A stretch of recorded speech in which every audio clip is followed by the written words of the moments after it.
Bonjour à toutes et à tous, bienvenue dans Art et Marché, votre émission hebdomadaire consacrée au marché de l'art, édition week-end qui a pour but de mettre en image le marché de l'art. Alors pour l'actualité de la semaine, nous nous sommes rendus à Paris Photo alors que de nombreuses foires ont lieu cette semaine autour de la photographie. Nous allons découvrir les artistes à suivre sur ce secteur.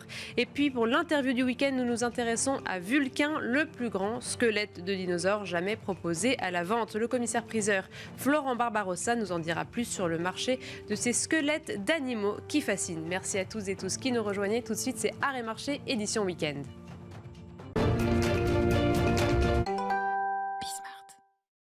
Nous nous sommes rendus à Paris Photo et avons suivi Anna Planas, directrice artistique de la foire, au sein du secteur émergence pour découvrir les artistes à suivre au sein du marché de la photo.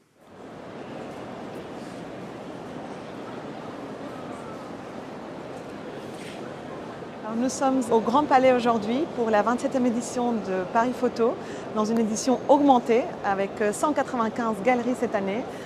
Nous avons plusieurs secteurs, un nouveau secteur qui s'appelle Voices avec 3 commissaires qui vont nous présenter chacun un sujet et un territoire particulier, un secteur principal, un secteur émergence et un secteur dédié aux éditions.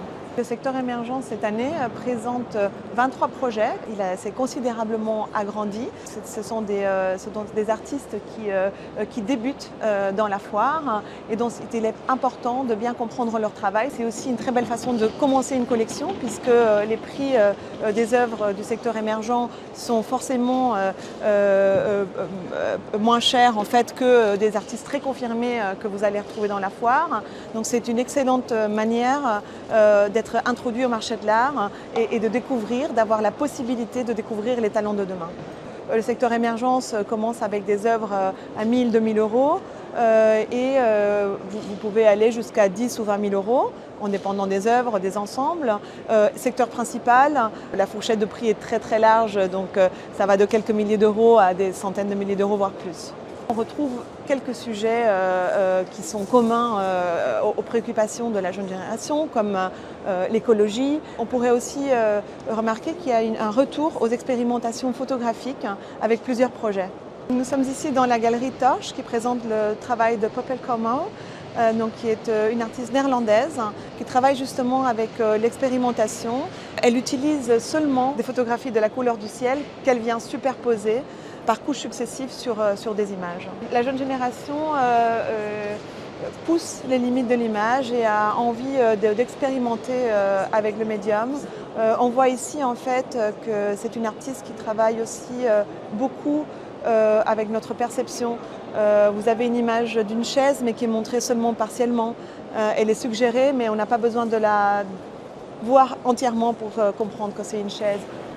La scène française est bien représentée sur le secteur émergent, c'est quelque chose auquel on tient à Paris Photo. Caroline Corbasson qui joue avec notre regard et notre perception des choses, comme ici où elle photographie la poussière du désert d'Atacama, ou dans les fleurs qu'elle photographie également avec une technique particulière pour que nous puissions voir la poussière de pollen qui se reflète dans les pétales. Bonjour Alice, nous avons la chance d'avoir Alice Palot présente sur le stand de la galerie Hangar, une galerie de Bruxelles. Donc Alice présente son travail sur les algues vertes, qui est présenté également à la Maison européenne de la photographie en ce moment. Donc Alice, je vous laisse nous présenter votre travail.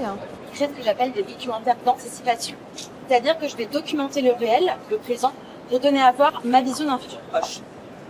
Ici, vous voyez par exemple des images qui sont réalisées sans retouche, avec donc des déchets, des bouteilles de plastique par exemple, ou des algues vertes que j'utilise comme filtre photographique pour regarder à travers le prisme d'un certain type de pollution. C'était notre interview d'Anna Planas, directrice artistique de Paris Photo. Tout de suite, on passe à l'interview du week-end. Les premières ventes de ce type remontent aux années 90 et depuis, les prix ne cessent de grimper. Je parle du marché des squelettes de dinosaures. Un nouveau spécimen est en vente et pas des moindres, puisque c'est tout simplement le plus grand squelette jamais proposé à la vente. Florent Barbarossac, commissaire-priseur de la maison Éponine, est avec nous. Merci beaucoup d'être avec nous. Bonjour, merci de m'accueillir. Alors, est-ce que vous pouvez... Donc, vous allez frapper ce squelette de dinosaure dans quelques semaines. Est-ce que vous pouvez nous expliquer comment est-ce qu'on se retrouve à être le commissaire-priseur qui va vendre un squelette de dinosaure, sachant que c'est votre première vente d'un spécimen du dinosaure? Absolument, bonne question. C'est une passion d'enfant, comme aujourd'hui beaucoup. Je suis né dans les années 80, donc j'ai été marqué par Jurassic Park. Jurassic Park, etc. Exactement. Et je suis arrivé dans les ventes aux enchères par la connaissance d'Éric Michler, qui est expert pour le dinosaure. Exactement. Et il vendait à cette époque le premier mammouth en vente aux enchères, c'était en 2006. Donc je suis devenu commissaire-priseur par la suite. Je suis rentré vraiment dans le marché de l'art comme ça. Et j'ai vu à partir de 2020, effectivement, les prix se multiplier et les records se multiplier. Donc fondant ma propre maison de vente, j'ai voulu, moi aussi, participer à cette grande chasse à l'os. Mais alors, du coup, vous êtes tourné vers un collectionneur qui souhaitait le vendre. Enfin, c'était une situation, un concours de circonstances, en fait, qui vous a permis. Pardon. Oui, concours de circonstances, c'est-à-dire que Éric Michler étant expert depuis de nombreuses années sur le sujet, on a pu discuter ensemble et chercher effectivement un nouveau spécimen qui viendrait à être découvert. Et là, ce spécimen, à qui appartient-il aujourd'hui et qui sont les collectionneurs qui pourraient acheter ce genre de spécimen? Il appartient aujourd'hui à un groupe de paléontologues qui a financé, si vous voulez, la préparation du squelette. Il était découvert en 2018, ça a pris plusieurs années pour l'excaver, et ensuite 2 ans de préparation. Donc ça a été financé par un groupe de paléontologues. Aujourd'hui, les acheteurs, ils sont multiples. Il y a la vieille passion, on va dire, du Wunderkammer, du cabinet de curiosité, qui est très ancienne. C'est finalement une passion assez classique du marché de l'art. Et aujourd'hui, il y a effectivement une nouvelle génération de collectionneurs, celle dont on parlait, qui a baigné dans Jurassic Park et qui aujourd'hui sont devenus des adultes et veulent toujours réaliser leurs rêves d'enfant. Donc, je pense que ça explique en partie le renchérissement des prix de ces dernières années. Voilà, des personnes qui ont aujourd'hui 40, 50 ans et les moyens de réaliser leurs rêves. Et ça, ce sont souvent des Américains, parce que c'est vrai que souvent, ce sont des squelettes qui sont trouvés aux États-Unis. Est-ce que ça s'adresse souvent à des Américains ou c'est des collectionneurs internationaux? Oui, c'est originellement un marché américain, puisque c'est là-bas qu'on les trouve. C'est là-bas aussi que le marché est possible. Dans d'autres pays, on ne peut pas exporter les fossiles. Et puis, historiquement, on parlait de guerre des eaux dans les années 1870-80, quand les dinosaures ont été découverts.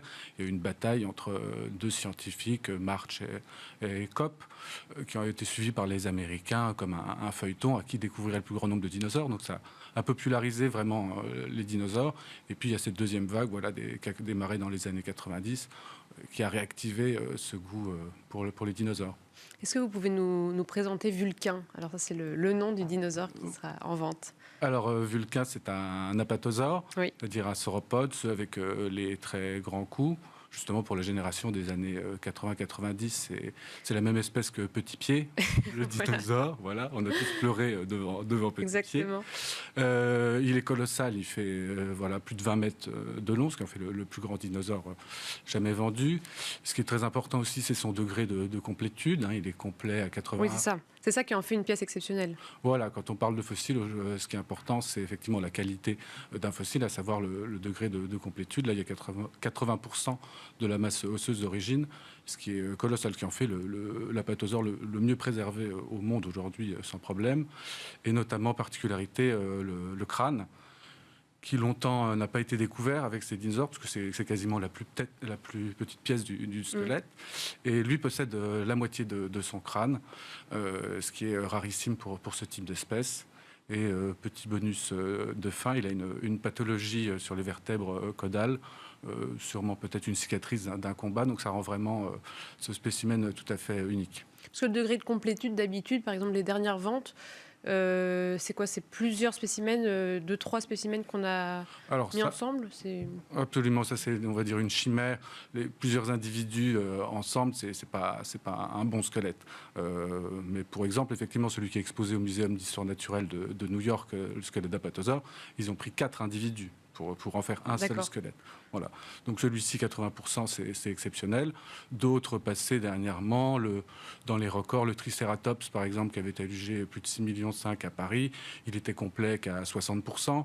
Ou même le stégosaure de Sotheby's, Apex, adjugé en juillet, était complet à 70%.